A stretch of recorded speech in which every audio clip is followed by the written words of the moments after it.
আসসালামু আলাইকুম। না, আজকে সরিষার তেল নিয়ে কিছুই বলব না। এইটা ধরো, এটা দাও তো, এটা দাও। আজকে কথা বলবো সুন্দরবনের প্রাকৃতিক চাক্কাটা মধু। এই মধুর ফেনা হওয়াটা একটা বড় বৈশিষ্ট্য।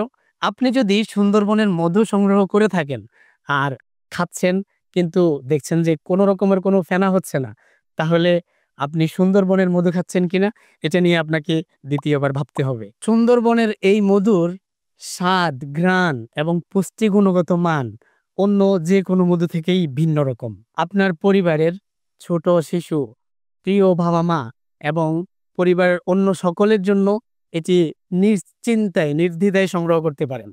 আর সংগ্রহ করতে এখনই ভিজিট করুন www.সাধ্যেরমধ্যে.com অথবা কল করুন 09610 992381 এই নাম্বারে।